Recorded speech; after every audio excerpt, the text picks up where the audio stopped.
talking trash. They're all gonna laugh at The evil is free. you!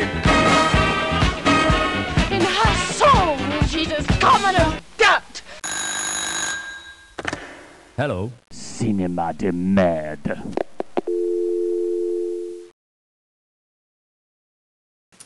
Hey, this is Scott from Cinema de Merde, and today we're going to talk about the motion picture experience, Invasion of the B-Girls. This is from 1973, is directed by Denise Saunders, stars William Smith, Anitra Ford, Victoria Vetri, and Cliff Osmond.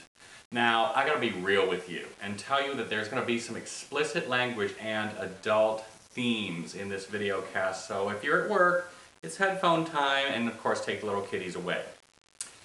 Ladies and gentlemen, there is a hidden menace in our society, and knowledge is, well, and guns are, the only means we have of preventing it. So before we begin, please take this simple quiz of your BQ. How many B-girls can you identify in the following footage? What about that one on the left? Could she be a B-girl? Are they B-girls? I leave it to you to rate your own level of awareness. This movie opens with a maid at a cheap hotel finding a man's corpse.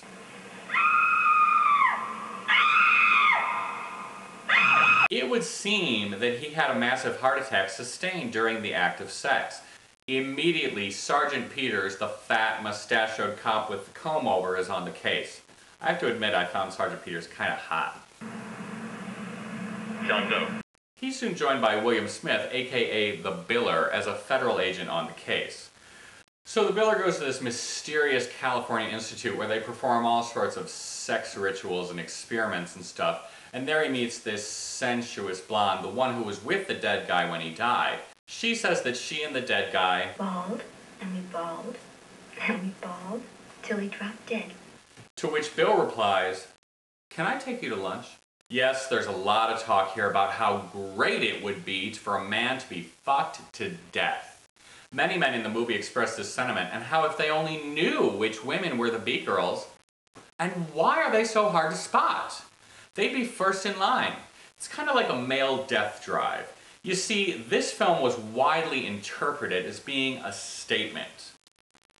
A really stupid statement, but nonetheless, about the rise of feminism and women taking control of their own lives and their own orgasms, and daring to be anything else but beer fetchers and sex toys for men.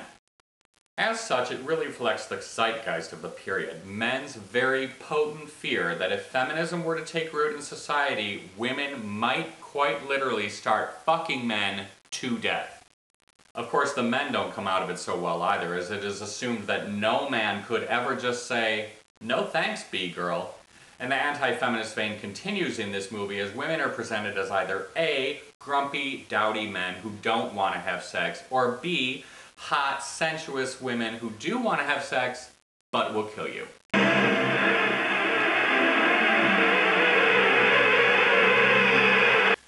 Anyway, so next we see a couple getting all naked and ready to get it on when suddenly they find a corpse in the room. That's going to give someone some intimacy issues. Then there's a town meeting where some expert or other tells the town that there could be some kind of venereal disease going around, and he institutes a curfew and tells the town not to have sex at all. This causes this fellow in the audience to stand up and say, "Me for one, ain't gonna give up a little pleasure I get from screwing my old lady, or anybody else for that matter." We then join this married couple getting ready for bed. You can tell immediately from the woman's short, Carol Brady type hair and dour, pissed off demeanor that she is not a B-girl. She blows her nose quite extensively and then sticks her Kleenex-clad fingers right up her nostrils and performs some deep excavation. Witness this.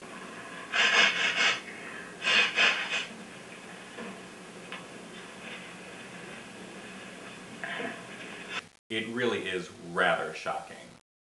Then the guy says, "Abstinence isn't going to be anything new around here." To which his wife replies, Well, if I were positive it was going to kill you, I'd do it. "Can this marriage be saved?" So by now the Biller's begun to suspect that somehow insect sexual behavior may have something to do with it. I'm sure you can easily see how, when presented with a bunch of men who die during sex, first thing you'd think of was bugs. Must have something to do with this.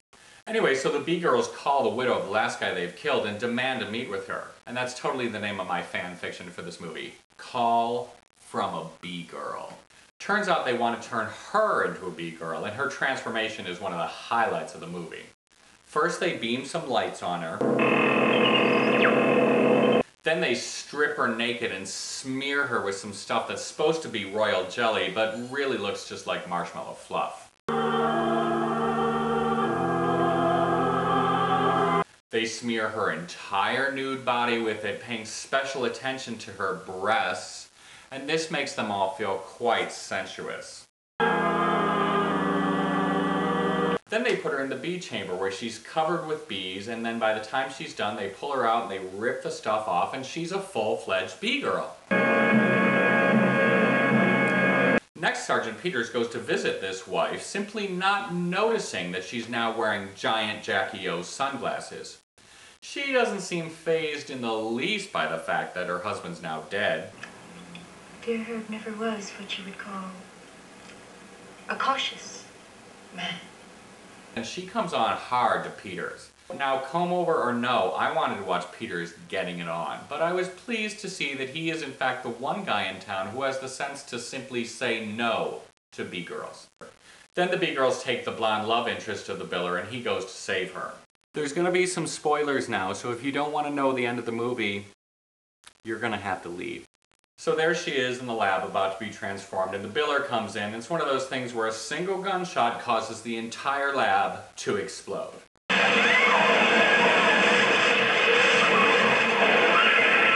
So the biller saves his woman, and the rest of the B-girls get trapped in the lab and overexposed to radiation, which, rather than turning into giant real bees, which would have been cool, they rip the flesh off their faces and die.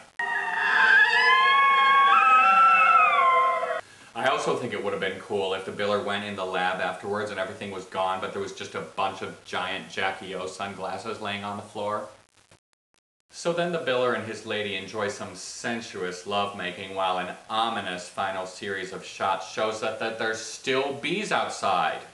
Holy fuck! There's still bees!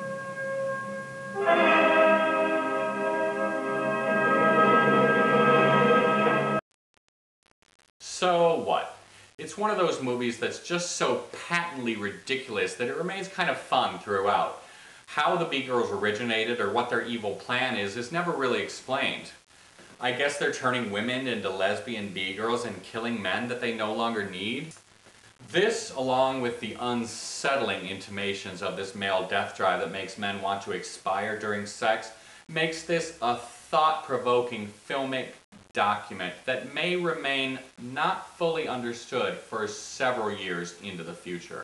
Once more, this is Scott from Cinema de Merde, where you find lots of other reviews of bad movies and a few good movies and links and podcasts and pictures and stuff. Go there now. It's cinemademerde.com.